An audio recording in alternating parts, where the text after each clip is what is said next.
نور اور سورہ فرقان شروع کی ہے۔ سورہ مومنون کا جو آخری رکوع ہے اس میں اللہ تعالیٰ نے انسان کی موت کے وقت جو حالت ہوتی ہے اور اس کے جو جذبات ہوتے ہیں اس کو بیان کیا ہے۔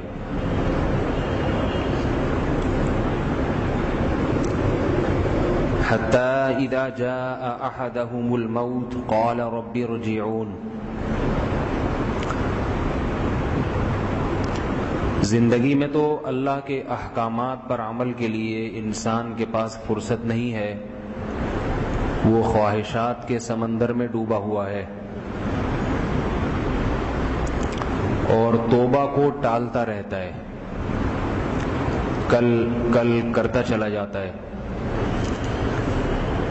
ان آیات میں اللہ فرماتے ہیں کہ ایک وقت آئے گا کہ اچانک تمہاری موت تمہارے قریب آ پہنچے گی۔ اس وقت تمہارے جذبات یہ ہوں گے، رب ارجعون، اے اللہ مجھے واپس دنیا میں بھیج دے، مہلت دے دے، لعلی اعمل صالحا فیما ترکت، اب میں پوری زندگی تیری مرضی کے مطابق گزاروں گا، گناہوں سے بچوں گا، پوری زندگی تیری شریعت پہ چل کے دکھاؤں گا۔ کلا انہا کلمۃ ھو قائلھا، اللہ فرماتے ہیں کہ ہماری طرف سے کہا جائے گا کلا، ہرگز نہیں۔ جب کسی بات پر بہت مضبوطی سے رد کیا جاتا ہے، کسی مطالبے کو مسترد کر دیا جائے اور بہت ہی مضبوطی سے، تو اس کے لیے عربی میں کلا کا لفظ استعمال ہوتا ہے۔ ناممکن، محال ہے، اب نہیں ہو سکتا۔ انہا کلمۃ ھو قائلھا، اب جو تم توبہ کر رہے ہو یہ کلمہ تمہاری زبان سے نکلا ہوا ایک کلمہ ہے، اس کے علاوہ اس کی کوئی ویلیو اللہ کے ہاں نہیں ہے۔ یہی کلمہ اس منظر سے پہلے اگر زبان سے نکال دیتے، کتنا بڑے سے بڑا گنہگار اگر ایک دفعہ کہہ دے اے اللہ اب تک جو ہوا معاف کر دے، آئندہ نہیں کروں گا، تو اس چھوٹے سے کلمے کی اللہ کے ہاں بہت بڑی قیمت ہے، اس کا اتنا وزن ہے کہ یہ پچھلے سارے گناہوں کو معاف کر دیتا ہے، ختم۔ 99 سال تک بتوں کی عبادت کرنے والا بوڑھا اگر 99 سال کے بعد اللہ سے کہہ دے کہ اے اللہ اب تک تیرے ساتھ میں ان بتوں کو شریک کرتا رہا، معاف کر دے، اب نہیں کروں گا، تو 99 سال کے گناہوں پر اللہ پانی پھیر دیں گے۔ لیکن جب موت کا منظر اپنی آنکھوں سے دیکھ لیا، اب کہہ رہے رب ارجعون، مہلت دے دے، واپس پیچھے کو بھیج دے، اللہ فرمائیں گے کلا، اب نہیں ہو سکتا۔ اللہ کا قانون بہت ہی اٹل ہے، جب تک دیکھا نہیں تھا آخرت کے منظر کو، بغیر دیکھے توبہ کرے گا قبول ہے، دیکھا نہیں ہے۔ کسی بزرگ نے بڑی پیاری بات کی کہ بنی اسرائیل کی توبہ اللہ نے کیسے قبول کی تھی؟ جب انہوں نے بچڑے کی عبادت کی ہے تو توبہ میں اللہ نے شرط یہ لگائی کہ جنہوں نے عبادت نہیں کی وہ قتل کریں ان کو جنہوں نے عبادت کی ہے، یعنی جنہوں نے عبادت کی وہ اپنے آپ کو قتل کے لیے پیش کر دیں، سزا ملی پھر توبہ قبول۔ اس امت کے لیے یہ شرط نہیں ہے۔ تنہائی میں اللہ کے سامنے 2 آنسو بہا دے، کہہ دے معاف کر دے، آئندہ نہیں کروں گا، اللہ کہتے ہیں معاف کیا۔ وجہ اس کی یہ ہے کہ بنی اسرائیل نے حضرت موسیٰ سے کہا تھا لن نؤمن لک حتی نری اللہ جہرۃ، جب تک اللہ کو دیکھیں گے نہیں ایمان نہیں لائیں گے۔ تو اللہ نے بھی کہا جب تک تمہاری توبہ میں دیکھ نہیں لوں گا کہ سچے ہو، توبہ میں عملی طور پہ ثابت نہیں کر دو گے، توبہ بھی قبول نہیں کروں گا میں۔ اس امت نے نبی کے کہنے پر اللہ پر بغیر دیکھے ایمان لے آئی ہے، اور نبی کے کہنے پر یقین کر لیا کہ گناہ کی سزا آخرت میں ملے گی، حالانکہ ہم نے آخرت دیکھی نہیں ہے۔ یہی جو جذبہ ہے کہ گناہگار جب اللہ کے سامنے توبہ کرتا ہے اور اس کو یہ یقین ہے کہ میں نے اگر توبہ نہیں کی تو پکڑا جاؤں گا، میں سزا ملے گی، اسی جذبے کی لاج رکھتا ہے اللہ کہ اس نے ابھی میری سزا دیکھی نہیں ہے، بغیر دیکھے میری سزا پر ایمان لا رہا ہے، اسی جذبے کی لاج رکھ کے اللہ اس کو معاف کرتے ہیں۔ کیونکہ جب اللہ دکھائے گا پھر معافی نہیں ہوگی اللہ کی طرف سے۔ اب تو دیکھ لیا، دیکھ کے تو انگریز بھی ایمان لے آئیں گے، ہندو بھی ایمان لے آئے گا، سکھ بھی یقین کر لیں گے۔ دیکھ کے تو جب کوئی طوفان آتا ہوا نظر آتا ہے پھر تو سارے ہی گاڑیوں میں بھاگتے ہیں۔ امریکہ میں بھی جب طوفان کی پیشگوئی ہو جائے قطار بنا کے سارے بھاگ جاتے ہیں۔ نظر آتی ہوئی چیز تو سب کو میرے بھائی نظر آتی ہے۔ بات یہ ہے کہ عقل سے کام لے کر اللہ کی آیات پر ایمان لایا جائے اور اللہ کی باتوں پر یقین کیا جائے۔ رسول اللہ صلی اللہ علیہ وسلم نے ارشاد فرمایا، جب کوئی گناہگار توبہ کرتا ہے، گناہ ہو گیا توبہ کر رہا ہے، توبہ میں یہ ضروری ہے آئندہ نہ کرنے کا عزم کرے۔ جب توبہ کرتا ہے تو اللہ تعالیٰ فرشتوں سے کہتے ہیں کہ اے میرے بندو، دوسرے بھی گناہگار ہیں، وہ گناہ کرتے ہیں مگر توبہ نہیں کرتے، میرا یہ بندہ میرے پاس آیا ہے توبہ کرنے کے لیے، ہاتھ پھیلا رہا ہے صرف اس لیے کہ اس کو یقین ہے کہ اس کا ایک رب ہے جو اس کی نگرانی کر رہا ہے، اس کے اعمال کو دیکھ رہا ہے۔ وہ رب نیکیوں سے خوش ہوتا ہے اور گناہوں سے ناراض ہوتا ہے، نیکیوں پہ اچھا بدلہ دیتا ہے اور برائی پہ سزا دیتا ہے۔ یہ میرا بندہ میری ان تمام باتوں پہ یقین رکھتا ہے، تبھی تو میرے سامنے گڑ گڑا کے توبہ کر رہا ہے، لہذا میں نے اس کے اس جذبے کی لاج رکھی اور اس کو معاف کر دیا۔ حدیث میں آتا ہے یہ جاتا ہے، دوبارہ شیطان اس پہ حملہ کرتا ہے اور پھر بہلا پھسلا کے اس سے گناہ کروا دیتا ہے۔ پھر یہ دوبارہ آتا ہے، اے اللہ دوبارہ میں نے تجھ سے جو کیا تھا معاہدہ وہ توڑ دیا، اب معاف کر دے، آئندہ نہیں کروں گا۔ جذبہ یہی ہوتا ہے کہ نہیں کروں گا آئندہ۔ تو اللہ فرشتوں سے کہتے ہیں کہ اے میرے بندے، دوسرے بندے بھی ہیں وہ بار بار گناہ کرتے ہیں، توبہ نہیں کرتے، اس لیے کہ ان کو میرے عذاب کا ڈر نہیں ہے۔ یہ بندہ ہے، یہ اس لیے میرے در پہ آ کے توبہ کر رہا ہے کہ اس کو یقین ہے کہ اس کا ایک رب ہے، اگر یہ بندہ توبہ نہیں کرے گا تو وہ رب اس کو گناہ پہ سزا دے گا۔ اس جذبے سے یہ میرے پاس آ کے معافی مانگ رہا ہے، لہذا میں نے بھی اس کے جذبے کی لاج رکھی اور اس کو معاف کر دیا۔ پھر یہ بندہ جاتا ہے، پھر شیطان ورغلاتا ہے دائیں سے بائیں سے، جیسے قرآن میں ہے نا کہ ہر طرف سے شیطان کے حملے ہوتے ہیں۔ ثم لآتینہم من بین ایدیہم ومن خلفہم، میں دائیں سے بھی آؤں گا، بائیں سے بھی، اوپر سے بھی، نیچے سے بھی، سامنے سے بھی، پیچھے سے بھی، ہر طرف سے آؤں گا۔ ولا تجد اکثرہم شاکرین، شیطان نے کہا کہ اے اللہ تو اپنے ان بندوں کو شکر گزار نہیں پائے گا، کھائیں گے تیرا مگر تیری نافرمانی کریں گے۔ کتنے لوگ آج رمضان میں کھلے عام روزہ کھا رہے ہیں ہٹ حراموں کو۔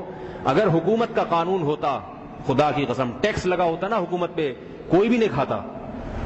خالق جو آسمان سے بارشیں برسا رہا ہے، زمین کا سینہ پھاڑ کر تناور درخت پیدا کر رہا ہے، سوکھا چارہ جانور کو کھلا کے بہتا ہوا دودھ کے چشمے جاری کر رہا ہے، ان تعدوا نعمت اللہ لا تحصوها، فرمایا اللہ کی نعمتوں کو اگر قلم سے لکھنا شروع کر دو بیٹھ کے اللہ کے احسانات کو، تو لو یہ درخت جو ہیں ما فی الارض من شجرۃ اقلام، یہ درخت سارے کاٹ کے قلم بنا دیے جائیں، اور والبحر مداد، اور سمندروں کی سیاہی بنا دی جائے، پھر اللہ کے احسانات کو لکھنا شروع کرو، قلم گھس گھس کے ختم ہو جائیں گے، سمندروں کی سیاہی ختم ہو جائے گی۔ ما نفدت کلمات اللہ، اللہ کے احسانات کی فہرست ختم نہیں ہوگی۔ اتنے احسانات تھے، اس نے کہہ دیا کہ رمضان میں چھوڑ دو کھانا، تو ہونا تو چاہیے خوشی خوشی چھوڑے انسان، کہ اللہ پورے سال کھلا رہا ہے، صرف ایک مہینہ دن میں آزما رہا ہے، اور افطاری میں پھر پیٹ بھر کے کھلاتا ہے۔ للصائم فرحتان، نبی نے فرمایا روزے دار کو دو خوشیاں ہیں، ایک خوشی تو افطاری کے وقت مل جاتی ہے، جتنی بھوک جتنی پیاس ہوگی افطاری کا مزہ اتنا ہی دوبالا ہو جاتا ہے، وہ لذت فوراً اس کا اجر تو فوراً مل جاتا ہے۔ لیکن ہڈ حرام قوم کھا رہی ہے، پنجاب میں، لاہور میں اور خانیوال اور یہ جو ملتان کھلے عام کھاتے ہیں، بازاروں میں کھلے عام کھاتے ہیں۔ اور مذاق اڑاتے ہیں مولویوں کا. کوئی کہے گا نا روزہ رکھو کہ جاؤ ایسے بات کریں, تو کیا سوچنے کی بات ہے. کیا خدا کو معلوم نہیں ہے ہٹ حرام کھا رہا ہے؟ خدا چھوڑ دے گا کیا؟ خدا چھوڑ دے گا؟ وہ یہ سمجھتے ہیں کہ اللہ کچھ نہیں کہتا تو کچھ بھی نہیں کہے گا. یہ بہت بڑی بھول ہے. ایسے ہی تھوڑی قرآن میں اس نے کہہ دیا فمن شہید منکم الشہر فلیصم, جس کی زندگی میں رمضان کا مہینہ آئے اسے روزہ رکھنا پڑے گا. ایسے ہی تھوڑی کہہ دیا. یہ خدا کا قانون ہے میرے بھائی, یہ حکومت پاکستان کا قانون نہیں ہے کہ عمل کرو تو ٹھیک ہے, نہیں کرو تو بھی ٹھیک ہے, ٹیکس رشوت دے کے جان چھوڑ جائے گی. اللہ اپنے قانون میں بڑا مضبوط ہے, بڑا مضبوط ہے, بہت سخت ہے. لوگوں نے کہنا شروع کر دیا غفور الرحیم ہے, معاف کر دے گا. اگر غفور الرحیم کا یہ مطلب ہوتا تو پھر اللہ نے پچھلی قوموں کو گناہوں کی وجہ سے الٹا نہ ہوتا, غفور الرحیم ہو کے معاف کر دیا ہوتا ان کو. لوط علیہ السلام کی قوم کو لڑکوں سے بدفعلی کی وجہ سے پوری قوم کو الٹ دیا اس نے. قوم سمود کو ناپ تول میں کمی کی وجہ سے پوری قوم کو برباد کر دیا اس نے. پیغمبروں کو اس لیے تھوڑی بھیجا جاتا ہے کہ اللہ غفور الرحیم ہے. غفور الرحیم اگر یہ مطلب ہے غفور الرحیم ہونے کا تو پھر پیغمبروں کو نہ بھیجتا. پیغمبر جا کے سمجھاتے, کہتے تمہاری مرضی, روزے رکھو نہیں رکھو, نماز پڑھو نہیں پڑھو, پڑھو تو اچھی بات ہے, نہیں پڑھو تو کوئی ایسی پرابلم کی بات نہیں ہے, وہ غفور الرحیم ہے, ویسے ہی معاف کرنے پر آئے تو اگلے پچھلے سارے معاف کر دے گا. یہ دعوت ہوتی پیغمبروں کی. پھر کیا خیال ہے؟ تو اللہ تعالیٰ اس طرح سے سمجھاتے قوم کو. گناہ کبیرہ پر اللہ کی طرف سے معافی نہیں ہے. کوئی کسی کو معاف کر دے اپنی رحمت سے, کسی ضابطے کا محتاج نہیں ہے, لیکن قانون یہی ہے کہ سزا دے گا اور دیتا ہے سزا وہ. وَذَرُوا ظَاهِرَ الْإِثْمِ وَبَاطِنَا, فرمائے چھوڑ دو نافرمانی. إِنَّ الَّذِينَ يَكْسِبُونَ الْإِثْمَ سَيُجْزَوْنَ بِمَا كَانُوا يَقْتَرِفُونَ, نہیں چھوڑو گے تو سزا ملے گی تمہیں. کتنے لوگوں نے اپنی آنکھوں سے قبر کے عذاب کو خود دیکھا ہے. کتنے لوگوں نے دیکھا ہے. اللہ دنیا میں دکھا دیتے ہیں عذاب قبر کے واقعات, مر کے گل سڑ کے ختم نہیں ہو جاتے.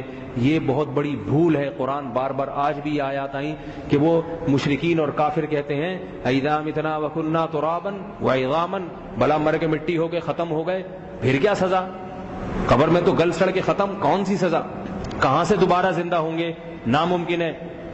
اللہ نے فرمایا ان کنتم قل لمن الارض ومن فیها ان کنتم صادقین ان کنتم تعلمون, بتاؤ پھر یہ آسمانوں اور زمینوں کو کس نے بنایا؟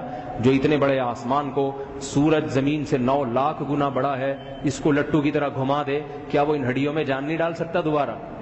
قل من بیدہ ملکوت کل شیء وہو یجیر ولا یجار علیہ, بلا بتاؤ جو پوری کائنات کے نظام کو تھاما ہوا ہے, اس کے لیے اس ایک انسان کی ریپیئرنگ دوبارہ کرنا کیا مشکل کام ہے کیا؟ لخلق السماوات والارض اکبر من خلق الناس, فرمائیں آسمانوں اور زمینوں کا بنانا تو انسان کو بنانے سے زیادہ مشکل ہے. ایسی عجیب چیزیں ہم نے کائنات میں بنائی ہیں. اولم یر الانسان انا خلقناہ من نطفۃ, فرمایا اپنے ماضی کو جھانک کے دیکھو, منی کے غلیظ قطرے سے, پانی سے ہم نے تمہیں انسان بنایا ہے. جو تمہیں ناپاک پانی میں آنکھ, ناک, کان, دل, دماغ, جگر, پھیپھڑے, گردے, کلیجی, ناخن, انگلیاں, سر کے بال اور دانت اور زبان بنا کے, سب چیزیں بنا کے تمہیں انسان بنا سکتا ہے, وہ اس ہڈیوں کو دوبارہ کیوں نہیں انسان بنا سکتا؟ ہر لحاظ سے اللہ نے حجت تمام کر دی ہے. اب آپ کی مرضی, رمضان میں کھاؤ سرے عام, کھا رہے ہیں, پورا پنجاب کھا رہے ہیں. صبح سرحد میں جاؤ تو پتہ چلتا ہے کہ یہاں مسلمان رہتے ہیں, پنجاب جاؤ تو لگتا ہے کافر کے بچے رہتے ہیں یہاں پہ, کافر کے بچے رہتے ہیں یہاں پہ. سر سندھ جاؤ تو لگتا ہے کہ ساری کافروں کی نسل رہتی ہے یہاں پہ. جمعے کے دن سندھ میں نے دیکھا ہے مسجدیں نہیں, نمازی نہیں ہوتے مسجد میں. ایک دفعہ سندھ کے کسی شہر میں ہمارا جانا ہوا, جمعے کی نماز تھی 2 صفیں, ہم حیران ہو گئے, شہر کی مسجد میں 2 صفیں, اتنے تو ہمارے ہاں ظہر میں نمازی, اس سے زیادہ تو ہمارے ہاں کراچی میں ظہر میں نمازی ہوتے ہیں, عام ظہر میں. کھا رہے ہیں مزے سے, پی رہے ہیں, اور ہڈ حرام بن کے جو ہے نا غل غپاڑے اڑائے چلے جا رہے ہیں. تو ایسے ہی اللہ نہیں چھوڑ دے گا. یہ اللہ قرآن بار بار اسی لیے پڑھوا رہا ہے, سنوا رہا ہے کہ ٹھیک ہے تم کرتے رہو. ایک آیت تو بڑا عجیب رکوع ہے, فرمایا وَلَا تَحْسَبَنَّ اللَّهَ غَافِلًا عَمَّا يَعْمَلُ الظَّالِمُونَ. دیندار آدمی جب دین پہ چلتا ہے نا, روزے رکھے گا, پیاس برداشت کرے گا, اور پھر رات کو عبادت کرے گا, تو دنیا دار لوگ آج کل ضرورت سے زیادہ اپ ٹو ڈیٹ ہو گئے ہیں, وہ مذاق اڑاتے ہیں. پتہ نہیں کن چکروں میں لگ گئے مولوی بن رہے، ترقی کرتے نہیں ہیں یہ. ان کی ترقی دولت ہے. ترقی کا جو آج کل مفہوم ہے دولت کماؤ، پیسہ، یہ مطلب ہے ترقی کا. انسانیت کی خدمت مطلب نہیں ہے. انسانیت کی خدمت ہوتی تو لوگوں پہ خرچ کرنے کا جذبہ، کھسوٹنے کا جذبہ نہ ہوتا. تو ہر شخص اسی اس میں لگا ہوا ہے، ترقی ترقی ترقی. تو دیندار آدمی جب دین پہ چلتا ہے، لڑکی ہوگی پردہ کرے گی، اس کی تو بہت ساری رکاوٹیں ہیں. وہ تو کالج یونیورسٹی جائے گی بھی تو برقعے میں جائے گی، ہاتھوں میں دستانے ہوں گے اس کے، وہاں بھی مذاق اڑایا جائے گا اس کا. مرد ہوگا تو داڑھی رکھے گا، لباس شریعت کے مطابق رکھے گا. پھر ہر جگہ حلال حرام کے مسائل کھڑے ہوتے ہیں، یہ جاب جائز ہے، یہ ناجائز ہے، یہ کاروبار جائز ہے، یہ ناجائز ہے. تو بہت ساری چیزوں میں اس کی راہ میں رکاوٹیں کھڑی ہوتی ہیں. جبکہ وہ دنیا دار کو دیکھتا ہے کہ یہ غل غبارے اڑا رہے ہیں، انہیں کچھ بھی نہیں ہوتا. رمضان میں کھاتے بھی ہیں ہڈ حرام بن کے، اور جھوٹ کیا بولتے ہیں کہ ہم سے روزہ رکھا نہیں جاتا. اتنا ہٹا کٹا اگر خدا نے تجھے معذور بنا دیا، فالج ہو گیا تجھ پہ، یا ڈاکٹروں نے تجھ پہ پابندی لگا دی، پھر دیکھیں گے تجھ سے کیسے بھوکا نہیں رہا جاتا. شرم آنی چاہیے ایک صحت مند آدمی کو یہ کہتے ہوئے کہ مجھ سے بھوک پیاس برداشت نہیں ہوتی. شرم آنی چاہیے کہ اللہ تجھ سے یہ صحت کی نعمت چھین نہ لے. تو دیندار آدمی جب ان لوگوں کو دیکھتا ہے تو احساس کمتری کا شکار ہوتا ہے. یہ تو کھا رہے ہیں، موج مستیاں کر رہے ہیں. بینک کے مینیجر دیکھو کتنے بڑے بڑے بنگلے بنا لیتے ہیں، اور جو بیچارہ بینک کی جاب چھوڑ کے بیٹھا ہوا ہے وہ 2 سال سے سڑکیں ناپتا پھر رہا ہے، اس کو کوئی جاب ہی نہیں مل رہی. تو کہتا ہے یار وہ اتنے مزے، میں ویسے کا ویسے ہی، اللہ نے تو بڑے وعدے کیے تھے، یہ ہو جائے گا وہ ہو جائے گا، کچھ بھی نہیں ہو رہا. پھر کسی دیندار سے شادی ہو جائے کسی خاتون کی، نا آج کل خواتین کی کوشش ہوتی ہے کسی دیندار سے ہو.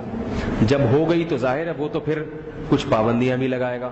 آزادی تو نہیں ہوگی نا اس کے ہاں، برقعے کی پابندی ہوگی، اس کے ہاں حلال حرام کی پابندی ہوگی، اس کے ہاں بہت سارے احکامات.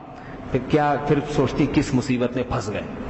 وہ دیکھو فلاں کا شوہر کیسا اپنی بیوی کو گاڑیوں میں لیے گھومتا ہے، ہوٹلوں کی سیر کراتا ہے، یہ کھلاتا ہے وہ کھلاتا ہے، فلمیں بھی دیکھتے ہیں، سین مگر بھی جاتے ہیں، غل غبارے. یہ ہے زندگی؟ کیا تنگ زندگی. وقتی جوش ہوتا ہے نا اس وقت نیا نیا سیر روزہ لگا ہوتا ہے. خواتین کے بھی آج کل سیر روزے لگتے ہیں، تو پھر کہتے ہیں پھنس گئے. تو اللہ نے ان تمام باتوں کا بڑا پیارا جواب دیا ہے. اللہ فرماتی ہے جو دنیا کی عیاش قوموں کو تم دیکھ رہے ہو نا، اس میں اہل یورپ بھی ہیں، اس میں انگریز بھی ہیں، اس میں فرانسیسی بھی ہیں، اس میں امریکن بھی ہیں، اس میں وہ مسلمان بھی ہیں جو گناہگار ہیں عیاشیوں میں، اس میں حکمران طبقہ بھی ہے. ان تمام پر اللہ نے ایک تلوار چلائی ہے. فرمایا وَلَا تَحْسَبَنَّ اللَّهَ غَافِلًا عَمَّا يَعْمَلُ الظَّالِمُونَ. ارے بیوقوف، اللہ کو ہرگز غافل نہ سمجھ ان اعمال سے جو یہ ظالم کر رہے ہیں. اللہ غافل نہیں ہے، دیکھ رہا ہے. سوال پیدا ہوتا ہے اللہ دیکھ رہا ہے تو پکڑتا کیوں نہیں ہے؟ اتنی ترقی کیوں کر رہے ہیں یہ؟ اس کا اگلی آیت میں جواب دیا انما یؤخرهم لیوم تشخص فیہ الابصار. بات یہ ہے کہ آج بدلے کا دن نہیں ہے، آج ایسا کرنے دو، ان کو کھانے دو، جس کو رمضان میں کھانا ہے کھانے دو. آج دن نہیں ہے بدلے کا. آج اگر بدلے کا دن ہوتا نا تو سارے نیک بن جاتے، جو گناہ کرتا سزا ملتی، لوگ عبرت حاصل کرتے، سارے سیدھے راستے پہ چلتے. آج دن نہیں ہے. انما یؤخرهم لیوم تشخص فیہ الابصار. ایک ایسا دن آنے والا ہے جس دن آنکھیں پھٹی کی پھٹی رہ جائیں گی خوف کے مارے، دہشت کے مارے. اس دن میں ان سے انتقام لوں گا. اس دن کی وحشت ہی اتنی ہوگی یجعل الولدان شیبا، کہ اس دن کی وحشت بچے کو بوڑھا کر دے گی، بچے کو بوڑھا بنا دے گی. مہطعین مقنعی رؤوسہم لا یرتد الیہم طرفہم وافئدتہم ہوا. فرمایا خوف کی وجہ سے گردنیں جھکی ہوئی ہوں گی اور آنکھیں پلک جھپک نہیں سکیں گے، پھٹی کی پھٹی رہ جائیں گی خوف اور دہشت کے مارے آنکھیں. اور وافئدتہم ہوا، اور دل ان کے صبر سے خالی ہو چکے ہوں گے. وانذر الناس یوم یاتیہم العذاب. اے محمد ان کو اس دن سے ڈراؤ جس دن عذاب آئے گا. وانذر الناس یوم یاتیہم العذاب فیقول الذین ظلموا. اس دن یہ ظالم لوگ کہیں گے ربنا اخرنا الی اجل قریب، اے اللہ کچھ دن کے لیے واپس دنیا میں دوبارہ بھیج دے. نجیب دعوتک، تیری دعوت پر لبیک کہیں گے.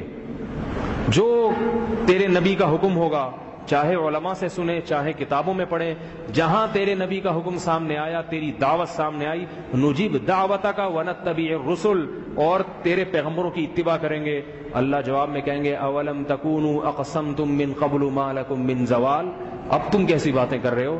دنیا میں تو تمہارا یہ نظریہ نہیں تھا، دنیا میں تو تم یہ سمجھتے تھے کہ جیسے ہم دنیا میں کامیاب ہیں ہمیشہ اسی طرح کامیاب رہیں گے، اب تمہیں کیا ہو گیا؟ تو بھائی آخرت کا عذاب بڑا سخت ہے، اسی لیے اللہ نے ان آیات میں فرمایا کہ جب موت کا وقت آئے گا نا، موت کا وقت، پھر توبہ قبول نہیں کروں گا، پھر یہ رمضان کے کھائے ہوئے روزے سارے نکل جائیں گے، سب نکل جائیں گے۔ وہ بیوقوف نہیں ہے جو روزے میں بھوک اور پیاس برداشت کرتا ہے۔ میں نے کدال چلانے والے مزدور روزہ رکھتے ہوئے دیکھے ہیں، صبح 12 بجے تک گرمی میں کنویں کھودتے ہیں وہ پیٹ کی خاطر، مگر روزہ نہیں چھوڑتے۔ بے ہوشی کی کیفیت ہو رہی ہوتی ہے ان کی، مگر وہ کہتے ہیں کیسے چھوڑ دیں، بے شرم بے غیرت بن کے کیسے منہ میں نوالا اتار لیں۔ جس خدا نے 11 مہینے کھلایا ہو، 1 مہینہ اگر وہ کہہ رک جاؤ، بڑی بے شرمی کی بات ہے کہ اس 1 مہینہ بھی نہ رکیں ہم۔ تو اللہ نے ان آیات میں موت کی ایک انسان کا نقشہ کھینچا ہے کہ اس وقت وہ تمنا کرے گا کہ دنیا میں واپس چلا جاؤں، اللہ فرمائیں گے کلا، اب یہ نہیں ہو سکتا۔ آگے فرمایا فَإِذَا نُفِخَ فِي الصُّورِ فَلَا أَنْسَابَ بَيْنَهُمْ يَوْمَئِذٍ وَلَا يَتَسَاءَلُونَ، فرمایا موت کے بعد ایک تیری برزخ کی زندگی ہے، قیامت تک قبر کی زندگی ہے، اور پھر قبر کی زندگی کے بعد جب سور پھونکا جائے گا تیرا کوئی رشتہ دار تیرے کام نہیں آئے گا۔ فَمَنْ ثَقُلَتْ مَوَازِينُهُ، ہاں اگر اعمال تیرے اعمال نامہ جھک گیا، نیکیوں کا پلڑا جھک گیا، یہی لوگ ہیں کامیاب، اور جس کی برائیوں کا پلڑا جھک گیا فَأُولَٰئِكَ الَّذِينَ خَسِرُوا أَنفُسَهُمْ، یہ وہ لوگ ہیں جو اپنے جان کا نقصان کر کے آ گئے اور جہنم میں ہمیشہ جلیں گے۔ تَلْفَحُ وُجُوهَهُمُ النَّارُ، جہنم کی آگ ان کے چہروں کو لپیٹے گی، چہروں کو جلائے گی ان کے، وَهُمْ فِيهَا كَالِحُونَ، اور وہ اس آگ میں جل کے کوئلہ ہو جائیں گے۔ جب ایسے تپش ہوگی، جلیں گے، اللہ ان سے کہیں گے أَلَمْ تَكُنْ آيَاتِي تُتْلَىٰ عَلَيْكُمْ، کیا میری آیات تم پر دنیا میں تلاوت نہیں کی جاتی تھی؟ کیا دنیا میں میرے احکام تمہیں بتائے نہیں جاتے تھے؟ فَكُنْتُمْ بِهَا تُكَذِّبُونَ، تم یقین کر کے عمل کرنے کے بجائے ان کو جھٹلایا کرتے تھے، شک کیا کرتے تھے، مولویوں کی بنائی ہوئی باتیں ہیں، اللہ کے معاذ اللہ سیاسی نعرے ہیں۔ تو وہ جواب میں کہیں گے قالوا ربنا غلبت علینا شقوتنا، اے اللہ تیری آیات ہم پہ بتائی گئی تھی لیکن ہماری بدقسمتی ہم پہ غالب آ گئی۔ جب کسی کو بہت کچھ سمجھایا جائے پھر بھی نہ عمل کرے نا، وہ پھر بھی نقصان ہو جائے تو کہتا ہے بھائی سمجھایا تو بڑوں نے بہت تھا مگر میری قسمت ہی خراب تھی۔ کہتے ہیں نا کہ بھائی اس راستے سے نہیں جاؤ، لٹ جائے گا، ڈاکو ہیں، پھر بھی جا رہا ہے وہ، اور پھر لٹ جائے کیا کہیں گے، یار باپ نے بھی سمجھایا، دوستوں نے بھی، میری کمبختی تھی، بدبختی غالب آ گئی۔ تو وہ جواب میں کیا کہیں گے، اے اللہ تیری آیات تلاوت کی جاتی تھی مگر ہماری بدبختی ہم پر غالب آ گئی، وَكُنَّا قَوْمًا ضَالِّينَ، اور واقعی ہم بڑی غلطی میں پڑے ہوئے تھے۔ رَبَّنَا أَخْرِجْنَا مِنْهَا، دیکھو ایک تو موت کے وقت تمنا کریں گے دوبارہ زندگی مل جائے، اب جہنم میں جلتے ہوئے پھر کہیں گے رَبَّنَا أَخْرِجْنَا مِنْهَا، اے اللہ ایک مرتبہ اس آگ سے ہمیں باہر نکال دے، فَإِنْ عُدْنَا، اگر دنیا میں جا کے دوبارہ ہم نے تیری نافرمانی کی، فَإِنَّا ظَالِمُونَ، واقعی ہم بڑے ظالم ہوں گے۔ اللہ جواب میں کہیں گے اخسؤوا فیہا، اس میں ذلیل ہو کے پڑے رہو، اس میں ذلیل ہو کر پڑے رہو، ولا تکلمون، اور مجھ سے کلام مت کرو، مجھ سے بات مت کرو، انہ کان فریق من عبادی، اس لیے کہ دنیا میں ایک گروہ میرے بندوں کا ایسا بھی تھا، یقولون، جو یہ باتیں دنیا میں کیا کرتا تھا جو اب تم کر رہے ہو، تم اب کہہ رہے ہو نا اللہ مہلت دے دے نیک بن جائیں گے، وہ دنیا میں کہتا تھا ربنا آمنا، اے اللہ ہم آج تجھ پر ایمان لائے ہیں، مستقبل میں نہیں ابھی لا رہے ہیں ایمان، فاغفر لنا، تو ہمارے گناہوں کو معاف کر دے، وارحمنا، اور ہم پر رحم بھی کر، وانت خیر الراحمین، تو بہترین رحم کرنے والا ہے۔ یہ ان کے دل کی پکار ہوتی تھی، ان کی آواز ہوتی تھی، فاتخذتموہم سخریا، تم ان کا مذاق اڑایا کرتے تھے، کہتے مولوی لوگ ہیں بس مصلے جائے نماز لوٹے وضو انہی چیزوں میں لگے رہتے ہیں، مسواکوں میں، آج اسی طرح سے مذاق اڑایا جاتا ہے۔ ایک نماز کے لیے آ رہے ہوں گے، ایک نماز سے آ رہے ہوں گے، دوسرے کی تیاری میں لگے ہوں گے، دنیا کے کسی کام کے نہیں ہیں، ہر وقت اللہ کے خوف سے، اور ہر وقت جائز ناجائز، یہ حلال ہے، یہ حرام ہے، یہ جائز ہے، یہ ناجائز ہے، یہ پاک ہے، یہ ناپاک ہے، انہی چیزوں میں لگے رہتے ہیں. تو فَاتَّخَذْتُمُوهُمْ سِخْرِيًّا، تم ان کا مذاق اڑایا کرتے تھے، حَتَّىٰ أَنسَوْكُمْ ذِكْرِي، تم نے جو ان کا اتنا مذاق اڑایا کہ اس مذاق اڑانے نے تمہیں میری یاد سے غافل کر دیا، تم بھول گئے کہ تمہارا بھی کوئی خدا ہے، صرف انہی کا نہیں ہے. وَكُنْتُمْ مِنْهُمْ تَضْحَكُونَ، اور تم ان سے ہنسا کرتے تھے. إِنِّي جَزَيْتُهُمُ الْيَوْمَ بِمَا صَبَرُوا، دیکھو انہوں نے دنیا میں جو صبر کیا، اس سے پتہ چلتا ہے کہ دیندار کو صبر کرنا پڑتا ہے. دین لڈو کھانے کا نام نہیں ہے، اور دین کو ہر چیز میں رسومات، غل گپاڑے، تراویوں میں بھی مٹھائیاں بٹ رہی ہیں. میرے پاس فون آیا ایک صاحب کا، وہ ختم قرآن پہ حضرت صرف ایک دیگ کا انتظام ہے، صرف. کیوں بھائی، عبادت ہے، مٹھائی کا کیا تصور ہے اس میں بھائی؟ کہہ رہے پھر کیا کریں، اتنے لوگ آئیں گے، نماز تراویح ختم ہوگی، پھر کیا؟ میں نے کہا ایک پتلی گلی بنائے، لوگوں سے کہیں جس نے نماز پڑھی اب یہ پتلی گلی سے نکل لیں، کہ یہ خوشبو ہے. میں نے کہا ثواب مل گیا، اتنا اور کیا چاہیے بھائی؟ کہہ رہے تھوڑا سا تو کوئی مٹھائی وٹھائی. کیا چھچوری حرکتیں ہیں، بچکانہ حرکتیں ہے، یہ عبادت ہے یا کوئی تقریب ہو رہی ہے؟ پورا شو بنا دیا اس کو. جیسے دنیا دار آدمی کوئی شو وہ تقریبیں ہوتی ہے نا، کچھ نہ کچھ ہلہ گلا ہو جائے، تو تراویح میں بھی یہی بنا. عبادت ہے، خالص عبادت ہے، نماز پڑھو، دعا مانگ کے اپنے اپنے گھروں کو چلے جاؤ، ثواب اتنا سارا لے کے جا رہے ہو، اور کیا چاہیے؟ مٹھائی دل پسند والوں کی جب چاہو خرید کے جتنی چاہے کھا لو، نہ اللہ کی طرف سے پابندی، نہ گورنمنٹ کی طرف سے کوئی پابندی. تو دین کو جو ہے نا، جب رسومات اور یہ کھانے پینے کی چیزیں بنایا جاتا ہے تو پھر یہ دین نہیں رہتا، کھیل تماشا بن جاتا ہے. تو اللہ تعالیٰ فرماتے ہیں انی جزیتہم اليوم بما صبروا، دیکھو میں نے ان کو کیسا ان کے صبر کا بدلہ دیا. انہم هم الفائزون، آج وہ جنت میں مزے کر رہے ہیں. قال کم لبثتم فی الارض عدد السنین، جلدی سے بس یہ آدھا رکوع میں اس کا ترجمہ کر دوں. یہ آیتیں بہت ہی اہم ہیں انسانی زندگی پر اثر انداز ہونے کے لیے. اللہ ان سے کہیں گے اچھا تم بتاؤ تم دنیا میں کتنے سال رہے ہو؟ سمجھتے تھے نا بڑی طویل زندگی ہے، کون توبہ کرے ساری زندگی، کون نماز پڑھے، کون زکوٰۃ دے، کون روزہ رکھے، کون والدین کی اطاعت کرے، کون نظر کی حفاظت کرے، کون زنا سے بچے، کون شراب سے بچے. اتنی لمبی زندگی 2-4 دن کی ہوتی تو کوئی بات ہے. اللہ ان سے پوچھیں گے بتاؤ کتنے دن رہ کر آئے ہو؟ قالوا لبثنا یوما او بعض یوم، کہیں گے اللہ یا تو ایک دن یا آدھا دن، اس سے زیادہ نہیں رہ کر آئے. آخرت کے مقابلے میں ان کو یہ 50-60 سال کی زندگی 24 گھنٹے کی بلکہ اس سے بھی کم کی لگ رہی ہوگی. فاسأل العادین، اے اللہ تو خود شمار کرنے والوں سے پوچھ لے، ایک دن سے زیادہ نہیں رہے. اللہ فرمائیں گے ان لبثتم الا قلیلا، واقعی بہت تھوڑا رہ کر آئے ہو آخرت کے مقابلے میں. لو انکم کنتم تعلمون، کاش یہ بات تمہیں پہلے پتہ چل جاتی کہ آخرت کے مقابلے میں یہ دنیا بہت ہی تھوڑی ہے. آگے اللہ فرماتے ہیں افحسبتم انما خلقناکم عبثا، کیا تم نے دنیا میں یہ سمجھ رکھا تھا کہ ہم نے تم کو بیکار پیدا کیا ہے؟ فلمیں دیکھنے کے لیے، ڈرامے دیکھنے کے لیے، پان گٹکے کھانے کے لیے، اسنوکر کلب کے لیے، اور جوئے کھیلنے کے لیے، اور جناب عیاشی کے لیے، سارا دن کرکٹ کے میچ دیکھنے کے لیے. کبھی ورلڈ کپ آ رہا ہے، کبھی ون ڈے آ رہا ہے، کبھی ٹیسٹ میچ آ رہا ہے، اور وہ بھی لنگوروں کی طرح گیندے اٹھا کے بلے سے جو ہے نا وہ بھی پھینک رہا ہے کھلاڑی بھی، اور یہ بھی ہیجڑوں کی طرح تالیاں پیٹ رہے ہیں. سارا دن کئی گھنٹے اسی میں گزر جاتے ہیں، اور ایسی عزت دی جا رہی ہے کھلاڑیوں کو. کھلاڑی کی اسلام میں کوئی عزت نہیں ہے، یاد رکھو. اسلام میں مفید لوگوں کی، سائنسدانوں کی عزت ہے اسلام میں، ڈاکٹروں کی عزت ہے اسلام میں، طبیبوں کی عزت ہے اسلام میں، اور اسلام میں جو ہے اور تاجروں کی بھی عزت ہے اسلام میں، مزدوروں کی بھی عزت ہے، ان کا بھی کوئی مقام ہے، وہ بھی قوم کے لیے مفید ہیں. لیکن اسلام میں یاد رکھو کھلاڑی کی کوئی عزت نہیں ہے، یہ ذہن میں بٹھا لو اچھی طریقے سے. کھلاڑی کی کوئی عزت نہیں، کوئی پروٹوکول نہیں اسلام نے اس کو دیا، اس لیے کہ کھلاڑی کا مقصد کھیل تماشا اللہ علیہ، نہ دنیا کے کسی کام کا نہ آخرت کے کسی کام. اور ہمارے یہاں اس کو لا کے بٹھا رہے، یہ آئے ہیں جناب فلاں صاحب اور یہ جناب کھیلنے پر پابندی نہیں ہے، گلی محلے میں کھیل لیں، لیکن کھیل کو کھیل سمجھے انسان. کھیل کا مطلب ہے تھوڑا سا دماغ، تفریح کا دل چاہتا ہے انسان کا، چل بھائی گیند اٹھائی. میں بھی کبھی کبھار کھیلتا ہوں، آپ نے دیکھا دماغ تھک جاتا ہے، ہمیں بلہ اٹھایا، چل بھائی ذرا گیند کرا، 2-4 چوکے چھکے مارے، تھوڑا سا تفریح ہو گئی، آگے بیٹھ گئے بس. کسی نے پورا میچ کھیلنا ہے پورا میچ کھیل لے. لیکن وہ جو گلی محلے میں یا روڈوں پہ کھیلا جاتا ہے اس میں تھوڑی دیر کھیل کے تھوڑا سا جیت لیتے ہیں، تھوڑی سی ہار ہو جاتی ہے، خوشی ہو جاتی ہے، جو ہارا اس کی تھوڑی سی بیزتی کرا دی، بس ختم ہو گئی بات. دماغی تفریح ہوتی ہے اس سے، یہ جائز ہے بالکل. سمجھ میں آ رہی ہے نا بات؟ فٹ بال کھیل لیا، اس سے دماغ بھی فٹ فاٹ ہو گیا، ٹانگیں بھی مضبوط ہو گئیں، اور بنٹے بھی کھیل لیں، کوئی مسئلہ نہیں، تھوڑا سا دماغی تفریح ہوتی. لیکن جو بین الاقوامی سطح پہ جو میچز کھیلے جا رہے ہیں یہ دماغی تفریح نہیں ہے، یہ کوئی خارش ہے. سمجھ میں آ رہی ہے بات؟